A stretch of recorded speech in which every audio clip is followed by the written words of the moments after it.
fellow Desert Doomsters. This is Jason from Stonewitch, and you're listening to Chris in the Doom Tomb Podcast.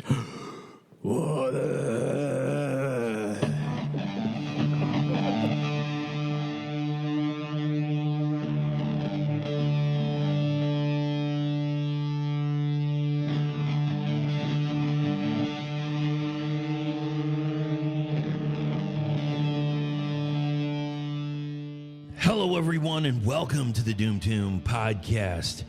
Long time coming. Took a little bit of time off so we could focus on the radio show. If you haven't heard it yet, we have a radio show at craniumradio.com. You can listen online and get in the chat room, or if you wish, you can listen on the TuneIn app at craniumradio.com. I am on Sunday afternoons, and it depends where you are. In Arizona, it's 4 p.m., and I don't know, it's 6 p.m. on the Eastern. There is a link about the schedules of each and every show at craniumradio.com, so you can check out not only my show, but a whole bunch of other stuff. Do you like death metal, grind? They got a little bit of everything, man. Even industrial, hip-hop, old school, classic rock. There's everything on this channel. So go check it out if you can. And maybe sometime I'll put little snippets or something from the podcast. But mostly it's music-driven, and I still keep it stoner, doom, and sludge. And I throw a little bit of this and that in every once in a while to just shake things up. I hope you will check it out Sunday afternoons. Please join us. Won't you? Thank you. This is the first episode of 2019, and we've got a whole bunch of episodes coming up.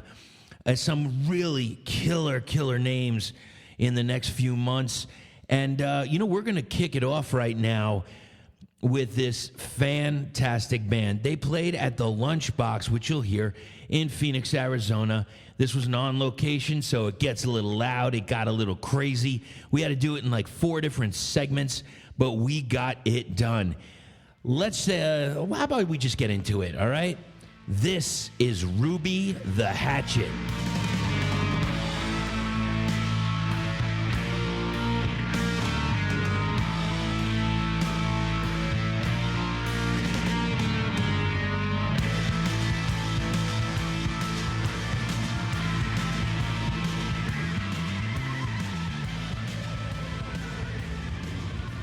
All right, we are inside the Lunchbox in Phoenix, Arizona with all the members from Ruby the Hatchet.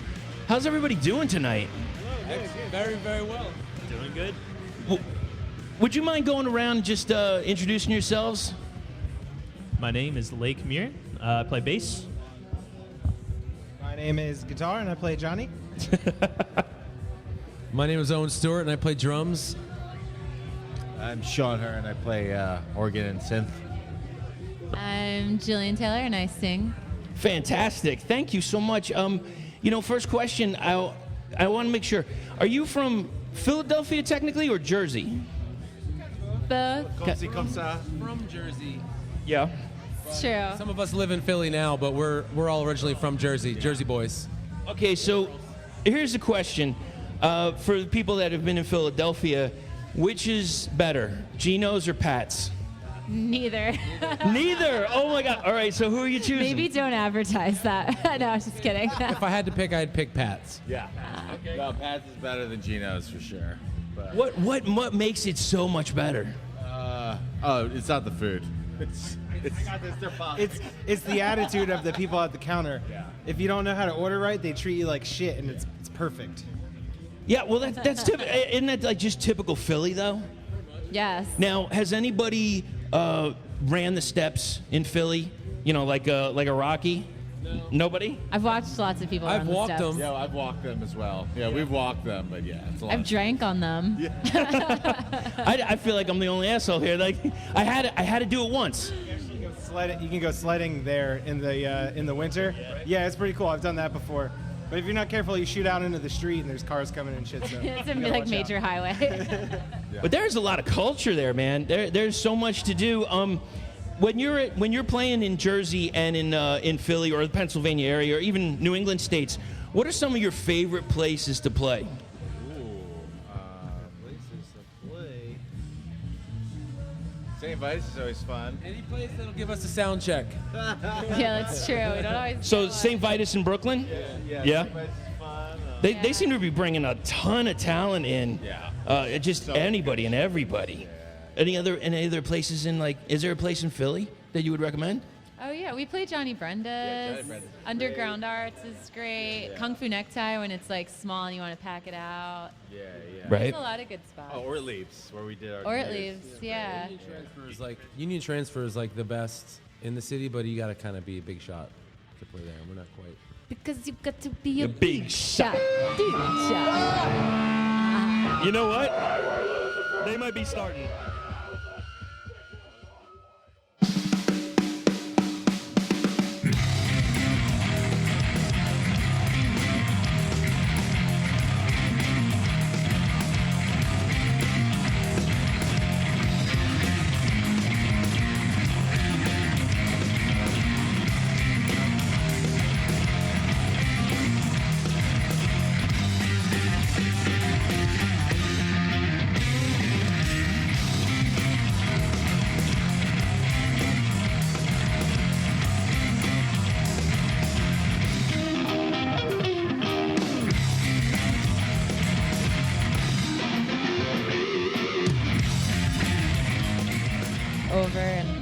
All right, so we are between both bands. We are between the first band, Lucifer, and the second, Old Fashioned Assassin, before Ruby the Hatchet takes the stage. We left off at like some favorite places to play in Philadelphia and in Jersey. I don't know, have you ever been in, you've all been in downtown Philly area, right? Now, I don't know if you saw this, like, I didn't know, I was just shocked. I did a trip, and you know, you go around that, whatever it is, where all the museums and stuff are, and there's like, Benjamin Franklin Parkway, it's called, yeah. And I saw this statue of this guy, and he was kind of a big, imposing guy. And I looked down at the name. It was Frank Rizzo. Yeah. I had no idea, That dude. is a much contested statue. I don't know. You know, like, Frank Rizzo was the name that the Jerky Boys used to use all the time. Frank Rizzo. Yeah. I was really shocked by that, but. Yeah, I'm sorry. I was just thinking Philly, and I just had to bring that up. But one thing that I really wanted to talk about was your amazing costume for Halloween. Oh, the Carrie finally got to do it. Yeah. So is that your favorite King novel, or? Not per se, but I've always wanted to play a show covered in blood, so it allowed me to do that. Right.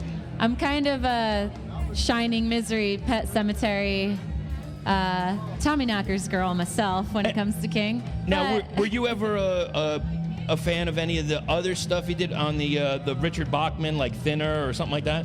I like that stuff too. Right. I mean, I like all his stuff, but as far as like an iconic female heroine, I mean, Yeah. Carrie is just top notch. Plus, then I don't know if you caught that all the guys were the prom dates. I saw it with yes, that looked incredible. They indulged me. And I it's- was like, please do this for me. And it came out looking like fantastic. I'm just amazed. It's like he got nothing for that when they sold the rights. It was like under $3,000 for that. Then he did Salem's Lot, I think. That one's my favorite. And the next one was The Shining. Yeah. Like, that is, Salem's Lot was pretty good. They did like a two-parter or something. I think it was like a mini-series. The mini-series is really weird. Yeah. It doesn't, like, there's so many huge differences between the book.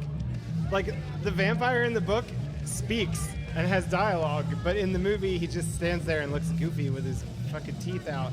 So, I don't know why they decided to, like, cut that all out, but... Sometimes Parts of they it are good. dramatic license, who knows, whatever, they're taking their liberties as they can.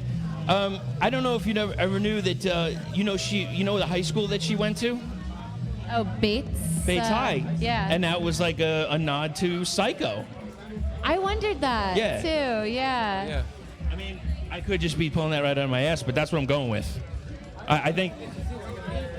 Yeah, doesn't he write inside of, like, a self-contained, like... I thought he wrote inside of, like, a self-contained universe of all of his works, so it's, like, all loosely related one way or another. Yeah, I don't know, man. He's the bomb to me. I don't know. Now, you're a drummer. There you are. All right, okay. Or was it? Let me think. I saw something on social media. Who was reading the book on how to be gay? Was that you? He actually wrote that book. I was just reading. I was doing a reading for just a small crowd, people that weren't familiar with my work. Sure. So you are a Libra. Yeah. That is an air sign. Do you know what the colors are for Libra? I don't. Pink probably and green. Brown. Pink and green. So yeah, it works for you. Oh, I appreciate that. Yeah. I just had a and good qualities that you are extremely cooperative, and bad that you carry a grudge. I don't know if you really do. I feel like I carry a grudge, but only over short distances. There you go. Yeah. Well, quick anger, quick forgive. Yeah, right? yeah. I forgive a little too quickly sometimes. Grudge against his new haircut. Yeah. 'Cause he's got a grudge against his new haircut. Yeah. That's why I didn't recognize it. Yeah. It's nice. It looks very nice. Well, thank you. You look very dashing. I appreciate Let me ask you this. This comes up every once in a while. I know you and I don't have this problem, but what are you using any extra hair product now? I am. Yeah, I'm using something called what the hell is it called? I know this is very important. It's really funny. I got it from like the ethnic aisle of the CVS. Fantastic. All like the hair grease and all that. Yeah, stuff. just to keep it well coiffed. And I believe it's called. What the heck is it called? It's Dapper Dan. I'm a Dapper Dan man. Dapper Dan, very nice. If we could just switch up for a minute, I just want to talk about the music. So you all did a fantastic Pigs cover, Pink Floyd for the Pink Floyd Redux redo. Like, what was that your choice? And if so, why? It was our choice. Magnetic Eye was redoing The Wall. Right. And when it came to that, I think we just did Vera, but he wanted to do a bonus album of our, Absolutely. you get to choose a song. And I think, Pigs was always one of my favorites, and given the political climate when we started and now, It was the perfect it time. just seemed very appropriate, and no one really argued with me, so we just did it. Yeah, it's fantastic. Animals is my second favorite Floyd album. Metal. Metal, yeah. Oh. I love metal too. There's so many good ones to choose, but it's funny when we did Pigs, it's a long song and we made it longer. And it kind of was a good one for us to do, I thought. Well, that's apropos for Stoner Doom, man. Just take a song and stretch it out a little bit. So let's see. I also saw something on social media that you had some drama in the French Riviera. You guys got robbed. This is a part that sucks for me, and I know for you as well. But it's like I can't tell you how many podcasts I have to bring this up about people continually stealing other people's shit. Yeah. Like, can you tell me what happened there? And like, did you get anything back? We actually lost more. I'm just kidding. Yeah. Since then, we've lost more. It wasn't. Luckily, it wasn't gear or anything like that. It was like some personal items. Someone just broke into the van while we were at a rest stop. Right. Grabbed some personal stuff, which it really sucks because if it was gear, you know, they would have taken it, sold it. What they took, they couldn't have gotten anything for, and the gear wasn't ours. But a lot of personal things that can't be replaced, so that's a bummer. But, you know, the world gives and takes. Yeah, you keep on going on, and karma's the bitch, and it comes around and it grabs somebody in the Yeah, ass. exactly. If that's the juju that you want for yourself, then by all means. I hope those thieves fall down and knock out their two front teeth. Yeah, exactly. We did get robbed, but, you know, like an hour and a half later, you know, we broke down, so it's okay. That's true, yeah. Right after that, we broke down. Now, I saw that, and that wasn't on the first occasion for last year. So do you have a new vehicle? Oh, yeah. Okay, now, let me ask you this. So you had an old vehicle. Did the old vehicle have a name? I feel like we called it a couple things. The green one, I always called it Green Meanie. But Meaning. Yeah, Green Machine was another one. oh yeah, Green Machine. We had the brown bomber back in the day. Very nice. Yeah, we've gone through quite a few vans. So now that you have a new van, what is the name? Well, at first we were calling it Fool's Gold because, yeah, money pit, because it's expensive and we can't afford it. Right. Goldie Vaughn is also a switch out name because also she's too good for us. Oh my but God. she's sticking around somehow. So I saw that you were also overseas. You played in Germany, Austria, Spain, the UK. What are some of the under-the-radar bands that you think people should know about overseas? Oh, what is the 3-piece band we played with at the Volcano? Electric Monolith? Electric Monolith was amazing. Yeah. 3-piece band from Spain. Please check them out. They were like my favorite band that I saw, I think, the whole Did you have anyone? tour. I would say them, yeah. Yeah, Electric Monolith is awesome. And yourself? Things go in my brain and out the. Okay. I have no idea where they go. It's just in and out. I get it. So, also, I saw something really awesome because it really took me back to being a kid. There was a Kerrang show, and it was the first U.S. live show. I mean, I saw Kerrang as a kid, and to see that came over here. What was the impetus for that? Like, how did that come about? Was there a why did they bring it over here? I think, well, as far as like how it went, it's funny that because we were talking about St. Vitus and Right. they wanted to do a launch in America just to kind of, branch out a little more. Maybe Sure. they were appreciating the scene and some of the bands. They had some bands in mind they wanted to play. Right. And it kind of all came together through St. Vitus being kind of a hub for the music that seemed like Kerrang was looking for to Sure. showcase. And that also I don't know if any of you, I'm sure none of you are as old as I am.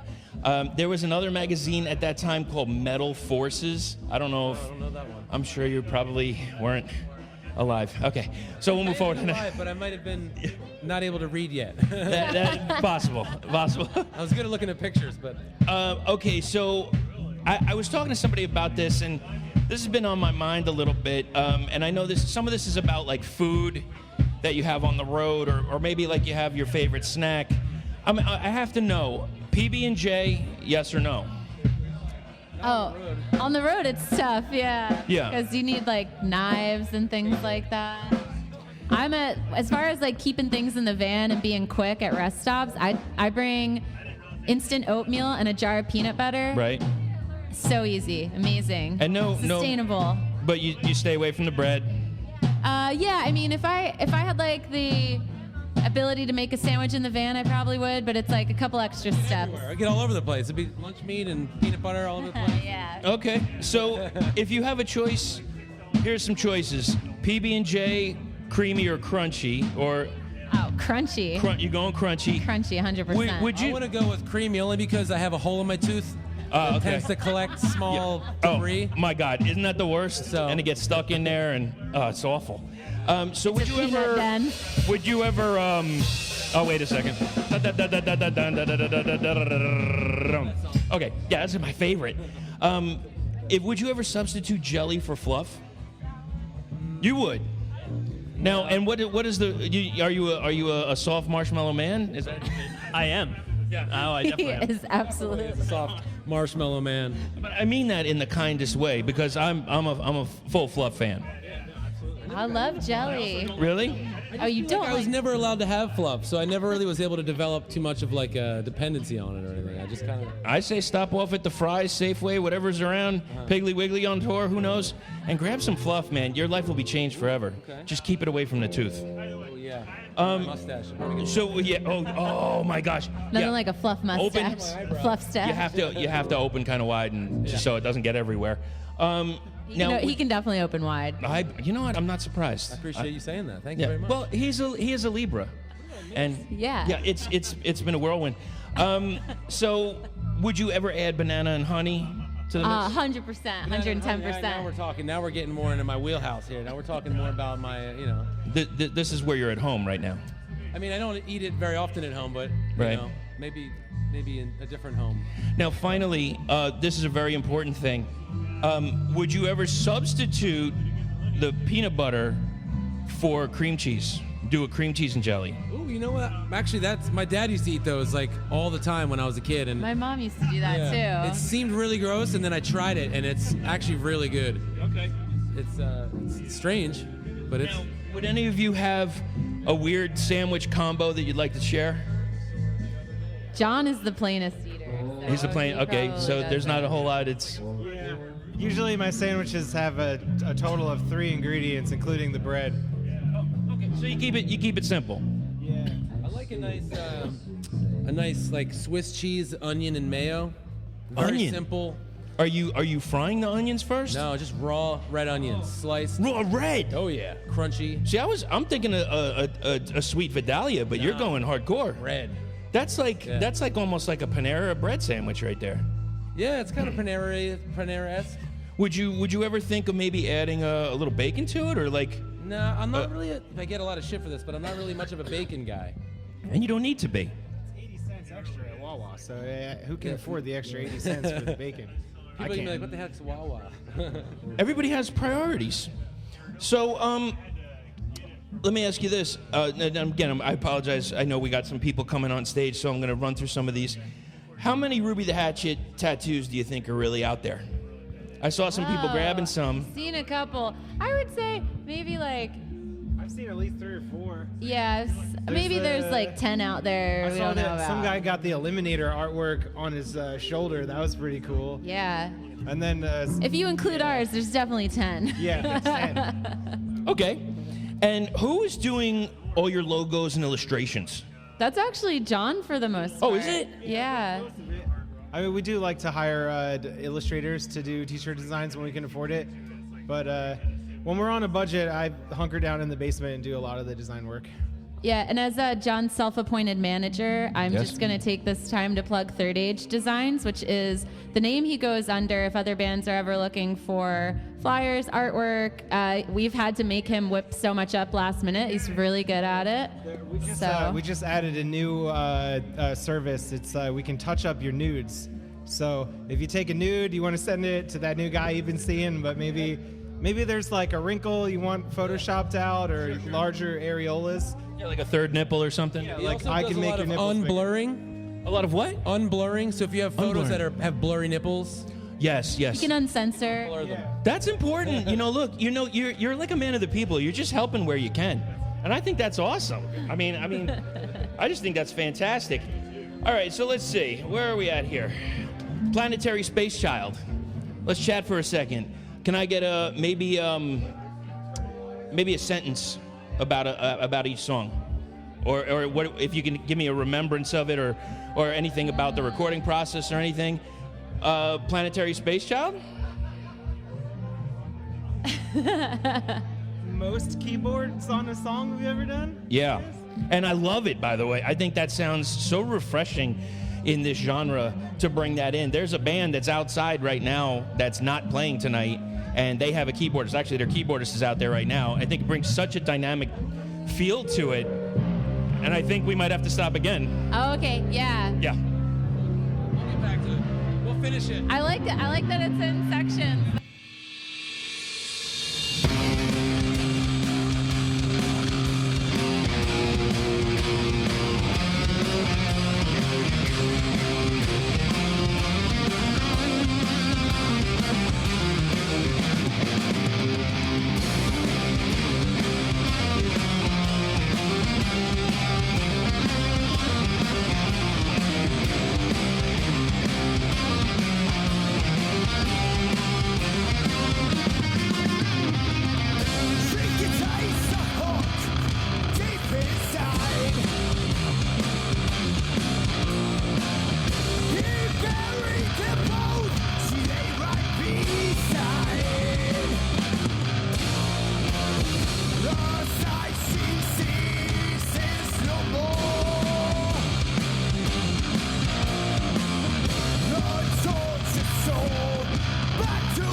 Damn, this is one crazy hell of a night because this is like, what, the third installment? Is that right?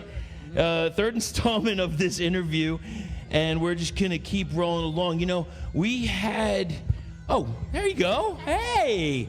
And you made it back, so let's just go over a little bit of track by track of Planetary Space Child. And then, you know what? The last time we left off, it was before you played. Now I finally got to see you play. I'm so grateful, so thankful that you came tonight. Huge crowd, hot crowd. And They were sexy. Yeah, there was a drunk man who told me I was a very great hamburger. And his friend was like, "You're so drunk, don't say that to her." And I was like, "No, I love it." Then he came back later, he's like, "Sorry about the hamburger comment." I was like, "No, it's the best thing I heard all night." So. were you like a double cheese with bacon I or thought maybe I should be at least quarter pounder. quarter pound? Triple-double. Put seeds on your. Yeah, I was gonna say a double. Oh, a little in and out. While you, if you, I'm definitely animal style for sure. this is. I feel like it's kismet. It's like this is like fantastic. All right, so you know what? Truthfully, I want to talk about Planetary Space Child. I want to talk about your new material, but I gotta stop for a second because I saw the set and I was really, honestly blown away by the addition of this gentleman's vocals. Like how much power this is. You are like the Michael Anthony. In the Van Halen, you know, yeah. Nobody ever gives him. Unexpected. No one can. Well, people can see Michael Anthony most of the time, though. But Owen's the best singer in the band. I'm only as good He's as just stuck behind the drum kit, so I have to stand in the front. we're counterparts. You know, like the machine would not work without both parts. That's true, And, and, like, you feed off each other, and that's awesome. Yeah, and a little fun fact, Owen fronts a Creedence cover band at home called Kensington Clearwater Revival, and he does a mean John Fogerty. So just look that up maybe. There's a session on XPN that you can listen to. It's a local radio station by us, but he's a stellar front person as well as so drummer. much. What's the best? Like, what do you feel is the best cover from CCR that you do? Pagan Baby. Pagan Baby. Yeah. Yeah. That's going That's my- deep. Yeah. And but second favorite is we do Proud Mary, and Jillian sings with us on that. Oh, really? You come in on that? Yeah, and Sean Sean's plays in it keyboard too, in the band, so too. it's like another little side project. It's very fun. Awesome. So. Sean Speaking of Sean, thank you, Sean, because I know you were in and out, and we didn't get a chance to really talk to you a whole lot. Don't say in and out right now. Just so thrilled to just, like I was saying before, hear some keyboard. Or I don't know, do you consider yourself organist, keyboardist? Organist for this band maybe. Yeah, Right. Yeah. They play that more. Yeah. It reminds me, and this might be a little like obscure, but I don't know if any of you are familiar with a female singer called Joan Osborne. Oh yeah. She did "What If God Was One of Us," yeah. but she has many other things that are so great, and she's so awesome in the blues. She did a cover of "Shake Your Hips," and it was at some radio station somewhere. And they had like, and pardon me, I apologize if I'm wrong, but a Hammond maybe Hammond organ, and the sound is like I hear that coming, that vibe from you, and it blows me away. I love it. And while we're on that subject of what you were playing, you had said earlier that you thought he was going to be playing a Dire Straits song. Oh yeah. Do you remember? It's just I wish we would bust out a Dire Straits cover out of nowhere. That would definitely be something that we would do. Now, while you're saying that, I swear, while you were between songs, I heard Sticks. I don't know what's the song. What's the I swear I heard that. Wow, yeah. I thought you were going to sing "Take a Chance on Me." Well, It's on me. We're very ABBA inspired also. We're ABBA fans, yeah. all right. So, if you got to go around to each other, what's your favorite ABBA track? Oh man, that's tough. I mean, am I too obvious if I say SOS? Oh, that's No, not at all. shit. Yeah. I love that song. Yeah, it's just so It's my good. favorite too. I gotta admit, I like the earliest, whether it's Waterloo, Name of the Game, even to something softer like Fernando. But the one that caught me was off of Super Trooper, and it was called On and On and On. And it was just because they were being a little ballsy about it, and she's like, "Hey, let me tell you something. I'm something over here, and you got to check me out." And that's basically like what the song is, and it just fantastic. If you haven't heard it yet, On and On and On. It's a great rocker. And before I go back into into some of the questions that I had prepared, would you ever do an ABBA cover? Absolutely. Yes, nothing is outside the realm of possibility. Absolutely. With this band, it's like we write everything together. Everyone has so many different influences, and then we like excite each other over different things. So we can be swayed so easily, all of us. There's two Libras, but they definitely like give off the vibe to everyone that we're just like, yes, yes. Those are the kind of songs. Those are the kind of songs I think that translate best into like completely different genres. You know, 'Cause Absolutely. there's such well-written songs with great melody. Right. And you can do so much with that when you're writing something that's like heavy and like proggy. I was essentially. You can surprised. do a lot. I don't know if you're familiar. There's a band. There's a wrestler, Chris Jericho, and he had a band called he has a band called Fozzy. They did a cover of SOS, which I was like, brilliant. Yeah. So, do you ever, while we're on the subject, do you ever do covers in your set, or do you plan on ever putting maybe a cover on the next release? Actually, that's been a big talking point lately. There's a buddy band that we love from back home called Heavy Temple. And if you're familiar with them, those are very good friends of ours. And we've toyed with the idea of doing like a Scorpions like split release. And we think about that stuff all the time. Then we get wrapped up in tour schedules and don't get around to it. But in my ideal world, I'm going to say it out loud so it manifests that we do a Scorpion split with Heavy Temple. So Absolutely. now, what track are you thinking? Are you going to go something like one of their slower? Are you going to go like someone like you, or maybe you gonna go like arena rock, like Big City Nights, or? I think we always were talking about we like the early stuff, and we were saying In Trance. Yeah. We could do really good harmonies on, but then I was listening to We'll Burn the Sky the other day, and I was like, oh, God, I just want to do this one. Yeah. There's so much out there. Even, as I'm talking to you, I forgot, I'm wearing a Doomstress T-shirt. I don't know if you're familiar with them. Shout out Doomstress Alexis. I love you so much. She really is amazing, and she's such an integral part of this scene. And please tell me you heard it. That cover of Rainbow Demon by Uriah Heep is just... I don't think I heard that. Oh, No, we haven't heard that. We just played with them last time we were kind of around these parts. We were in Texas not that long ago. We played with them. And she's been playing with Joseph now. Or not Joseph, Josefus. Different. I also like Joseph from the same time period. But Josefus, and she's just ripping it. Yeah. But Uriah Heep's also one of our favorites, and we talk about covering them all the time, too.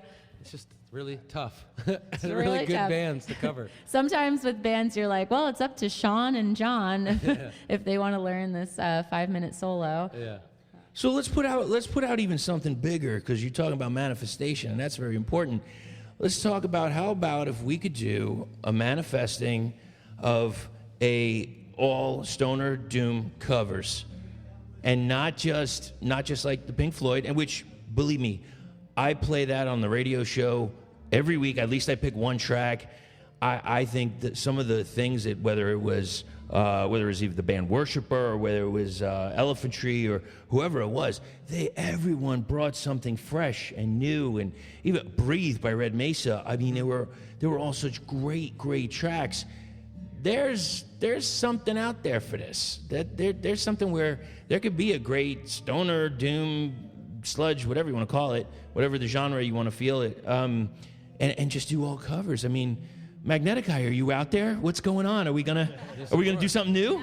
Jad is I feel like he's got a really good idea with the compilations and the redux that he's doing, and it's great too because when it comes to like stoner doom and rock, as you say, we're not even so familiar with bands that in that genre, except for ones we've played with. But I think we are all listening to the same old albums, and then they get reinterpreted. So it would be cool to kind of harken back to influences, because then everything gets so diced into subgenres, and then you're in a subgenre that you don't even relate to, but you're maybe all listening to the same Uriah Heep album. Yeah. So I like that idea a lot. Sure. So if I can go around, like, could you each tell me individually what were some of the early influences, and maybe, we get it, everybody loves Black Sabbath and etc. But is there something else that maybe was outside the box that brought you around to the music that you're playing currently?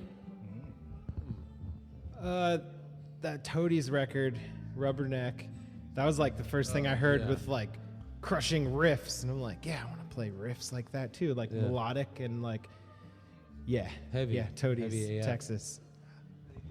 Do you have anything that you would? I would say, well, apart from early influences that kind of are like the gateway drug of music, like Sabbath and Zeppelin and things like that, once you get a little more specialized into what you love, once I kind of came upon like Dio and Judas Priest and kind of like theatrical Maiden, theatrical metal. I was a performing arts geek in high school and still am. That really hooked me, and that really got me into music in a different way, and like performance music and just like wailing vocals and trying to use badassery, yeah, biker gloves and Hellbent for Leather. That was just like, that right now for our sound right now is like just my biggest inspiration, this kind of soaring vocals and all the flamboyant fun of it. Yeah. And that's very important. Even like somebody, I don't know, have you been on a bill with Witch Mountain yet? No, actually coming up, we're playing with them, supporting Arthur Brown in Portland. Seriously, Mr. I am the god of Hellfire. Yes, yeah. So we're gonna play with them there. Oh, that is awesome. Witch Mountain, Kayla Dixon. She was also in another band, Helium Prime, and she does plenty of other stuff. Incredible vocalist, and brings that theatrical stuff that sometimes is kind of missing. I got to be honest, and you definitely, without question, bring that. If I could just ask each of you, is there any other early influences? I don't want to talk about my early influences. Okay, fair enough. No, I like a lot of 90s grunge and stuff, but right. This, as far as like getting to the stuff that I like now, I mean, I didn't really start. My taste didn't really start, going in this direction until I was probably like in my mid-20s, like 23 or 20 to 25 is when I really started, getting into other stuff. Sure. But I mean, it's always been Beatles and Rolling Stones and the Beach Boys growing up and stuff. But then I got into the heavy stuff once I, got a little bit more mature in my tastes. And let me ask something for yourself, because I don't hear a lot about it. For organists and et cetera, and just bring the mic up to you. Who would you say is an influence? There's a few, like Garth Hudson from the band. He's the guy who told Steppenwolf's keyboard player to get the organ he used.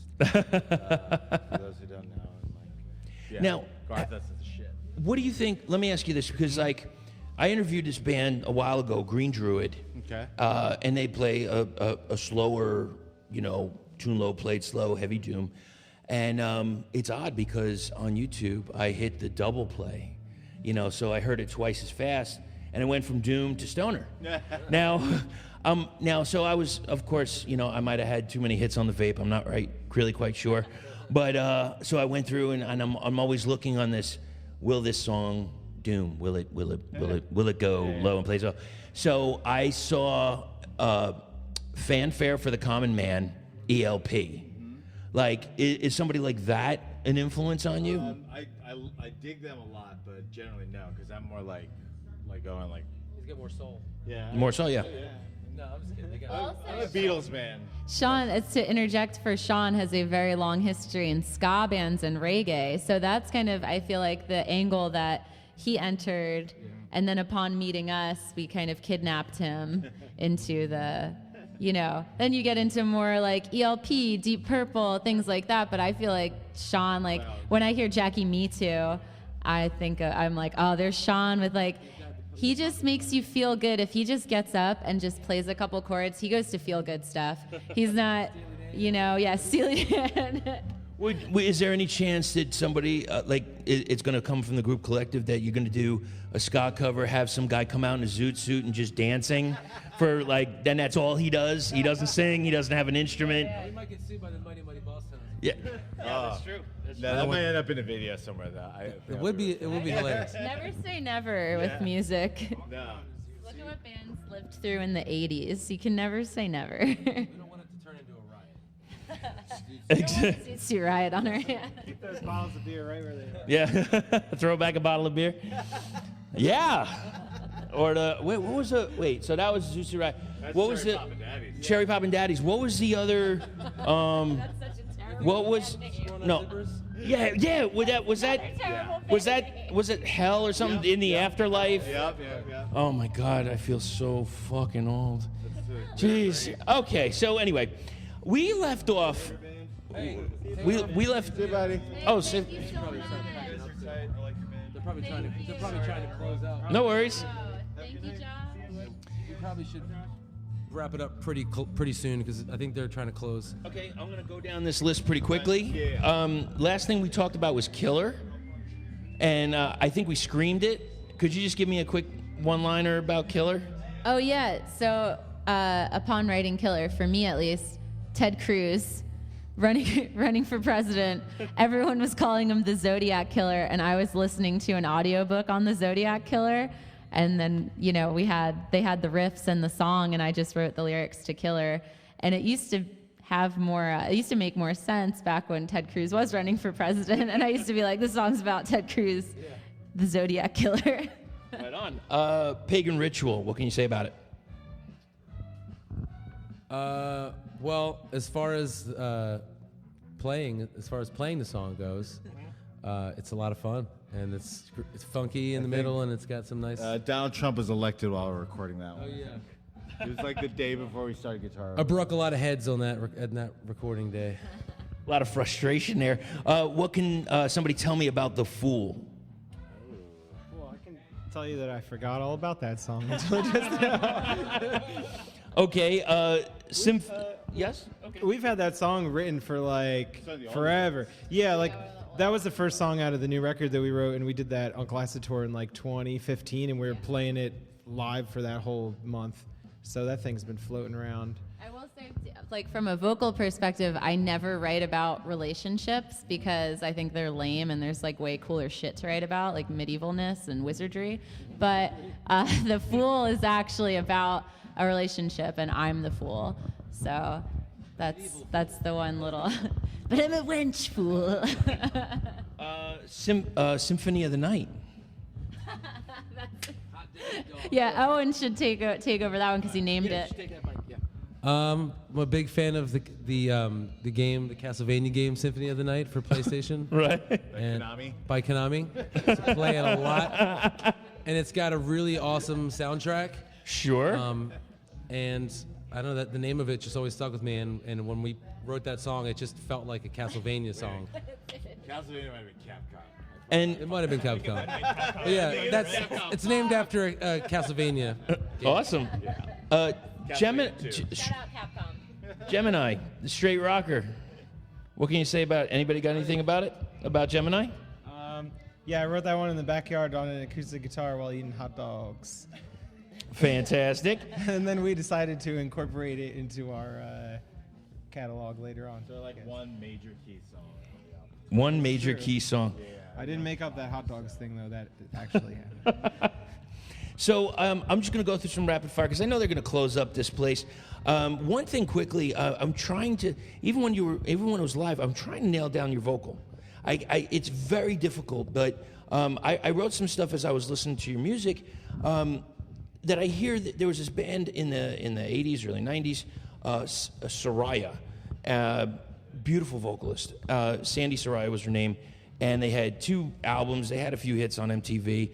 I hear that. I hear some of this. There's a woman another band called Harlow, not the bands on the Run Harlow, but there was another band, like 80s hair band, that just that beautiful, clean sound. Also, a little Ann Wilson. Ooh.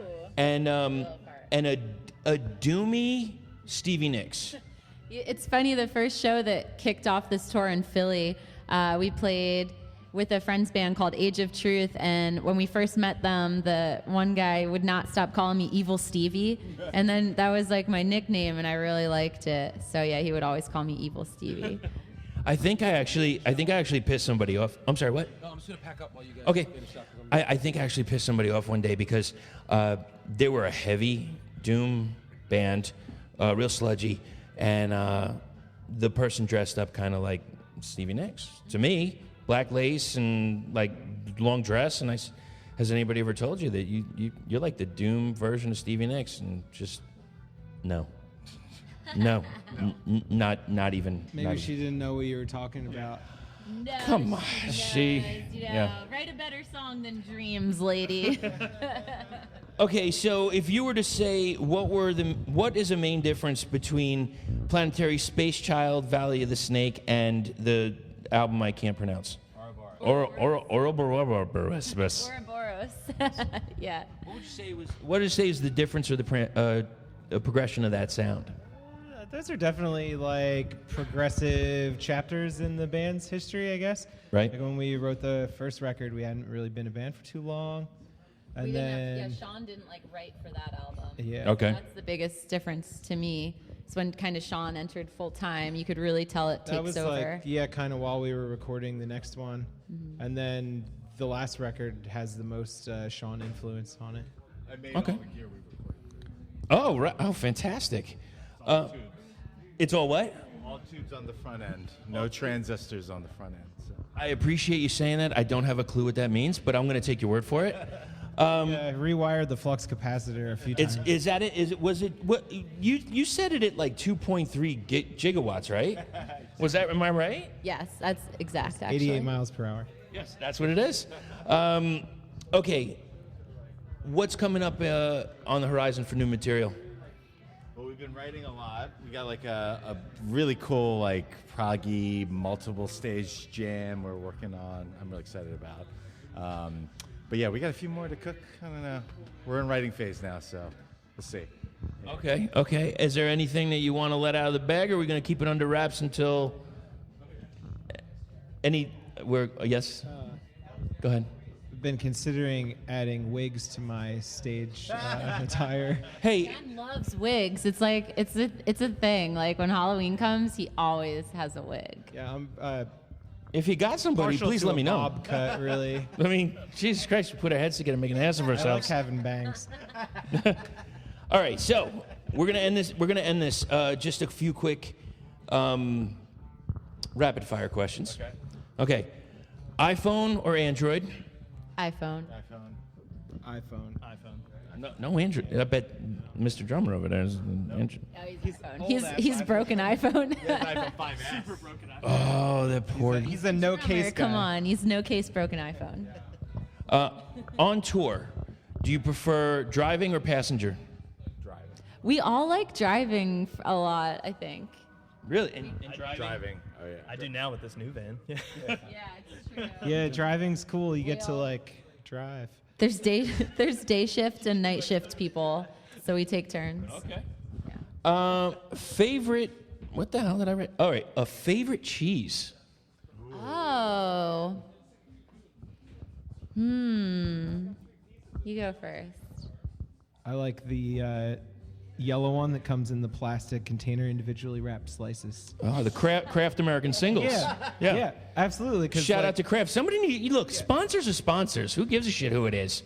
You know, you got to. Yeah, why not? Just unwrap it. I think people forget that, like, sure, it's individually wrapped, but that means you can take a slice of cheese with you wherever you go. Sure. And you know what? They never break down. Like, they don't get moldy. Nothing happens to them. There's not actual food in it. There's no cheese. I think it's all like oil and water, as they say. Oil and And rubber of some kind. A little bit of rubber. Little rubber cheese. Okay. Favorite food on tour? Tacos. It's 100% tacos. Tacos. Mussels? Mussels in Europe. Yeah. Really? Yeah, they're way more mellow than like East Coast mussels. So. I've never heard that. Oh wait, that I had so much bolognese in where are we? France. bolognese. Oh yeah. Oh yeah, if it's, I ate it if for it's dinner Europe, like it's 3 nights in a different. row. If it's Europe, it's mussels. Okay, let's see what else we got. I think this might be the last question here. Let's see. Oh, I got a few. Last television binge watch. Ooh, Toast of London. What is that? What is that? A guy named Matt Berry. He's an English guy. He did like what's that show? Merengues, Darth something. He's been in a few different shows. Mighty Boosh, right? Mighty Boosh. English comic guy. Yeah, it's really good. Okay. Any other binge? Well, I guess it wasn't a binge, but I just watched the Fire Festival documentary in the van, and it was so upsetting. Oh my God, what a horror show that was. Talk about, that's the Kraft singles. It's like they had a piece of bread and 2 pieces of Kraft single cheese. Yeah, John would have been really happy there. It's a gourmet meal. No, well, yeah, there you go. Let's see. Who plays, all right, we have to go in individually. Who plays who in the Ruby the Hatchet movie? Oh. So you can pick any of the other 3. Okay. Wait. Oh, who plays who? Just pick Oh, what, like an actor to play ourselves? You can't pick yourself, though. You have to pick someone. Do you have somebody that you're thinking? No, I like picking for someone else better, I think. Would you like to start, or?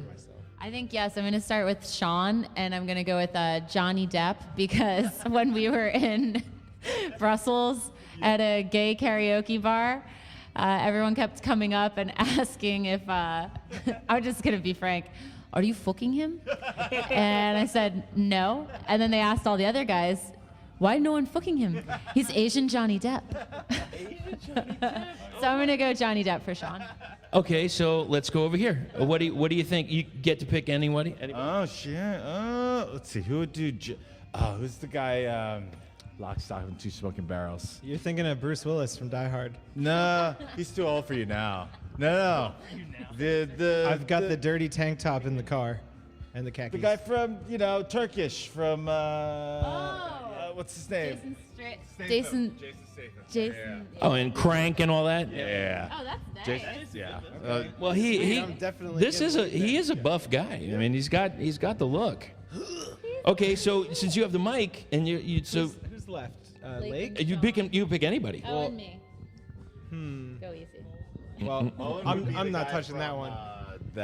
What is that movie? Cameron Crowe movie.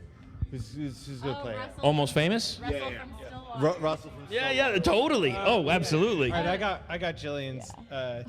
What's the actress's name that plays Sweet D on It's Always Sunny? Sweet D. I'd love to be Sweet D. Are you kidding? Oh I did accidentally date a homeless person once, so I do feel like shout out Hobo James. I know you don't have the capacity to listen to this podcast. I don't even know how that happened by accident, but I'm concerned. He looked like if like Brad Pitt and Kurt Cobain had a child, and I was impressed that he didn't have a phone, and then I realized it was because he was homeless. Wow. Okay. Well, there. So Sweet D, I accept it. I almost want to end it Can I right pick there. Lake too? Because I got one. Yeah, go ahead. Or Lake too. Go ahead. Lake, I would have 80s Arnold play you. Wow. Like Very nice. Conan. You know, you're gonna get a little extra muscle mass than you would asked even for, you would but- even have that meme with the 2 big arms. Yeah, like the what is that? What is that from You're Commando not or as tall something? as Will Chamberlain, but you're getting there. Awesome. I like that question. Okay.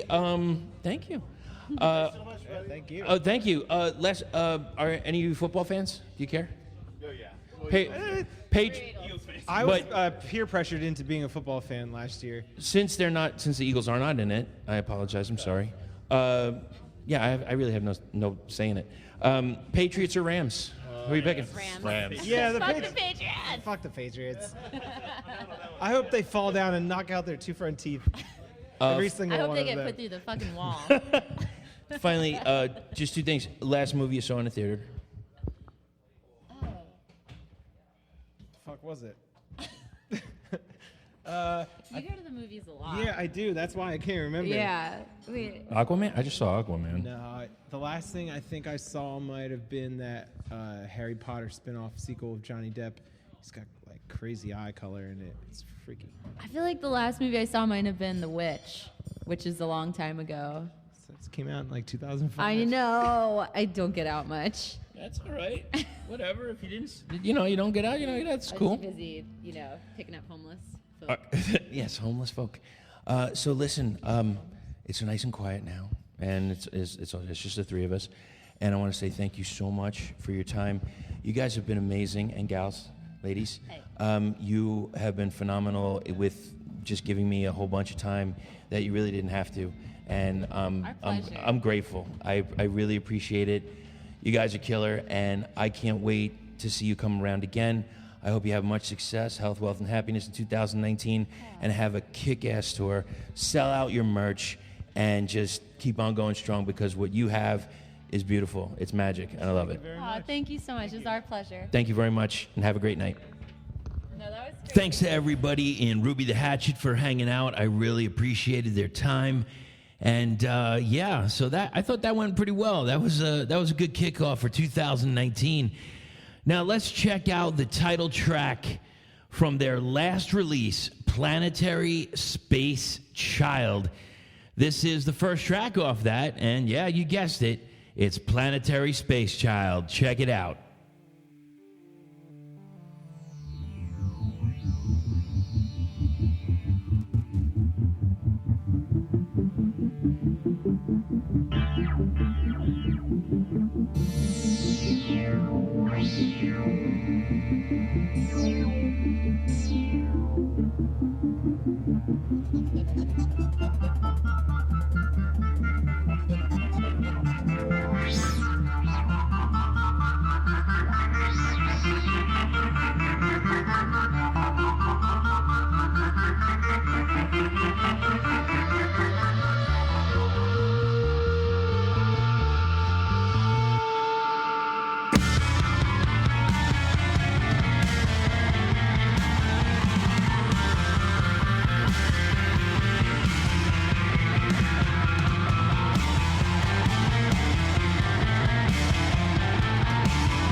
Next up is a band based out of Oslo, Norway. A lot of great music coming out of there. I'm hoping you've heard of this band by now, Saint Karloff. If you haven't, link will be in the show notes. Check them out. I love what they're doing. I've been having this in my car along with, how do you pronounce it? Alistor? Both those records. Oh, and also the Death Wheelers. Have had that in my car for quite a bit now. Some really great stuff, but I think I'm going to put a track on here from St. Karloff. Let's hear something off of All Heed, the Black God. This is Space Junkie.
As always, thank you so much for hanging out towards the end.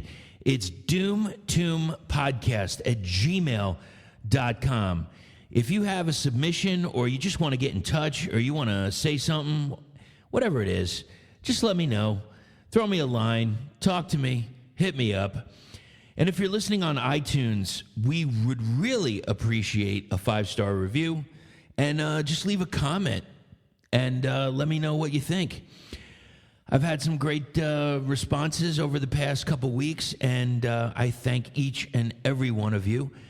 And I'm looking forward to what 2019 is going to bring. I'm hoping for something bigger and better. And yeah, it's just a work in progress, man. And I thank everyone for being a part of it and being patient. I really, really appreciate each and every one of you.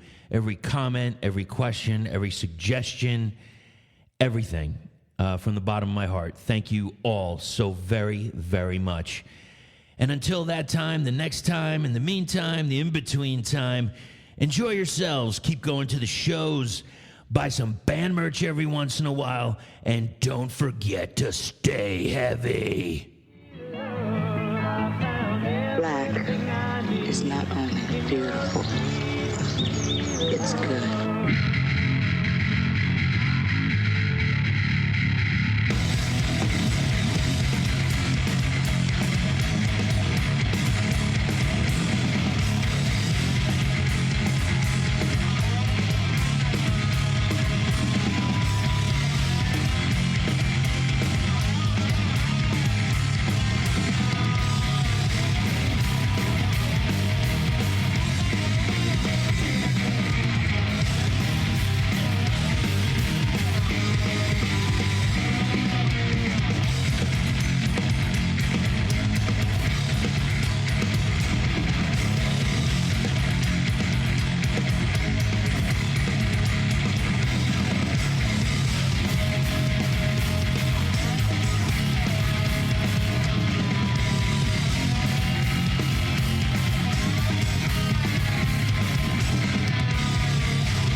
This is when the fun happens, late.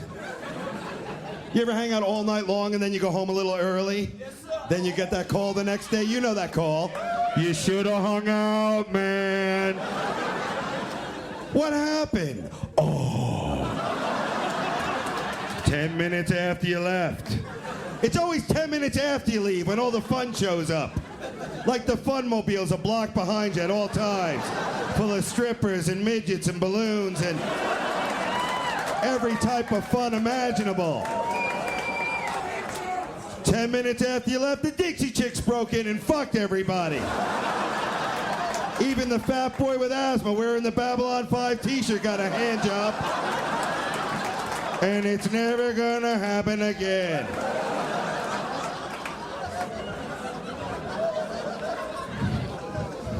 After I heard that, I started to cry. Mostly because I sat on my balls. Have you ever done that?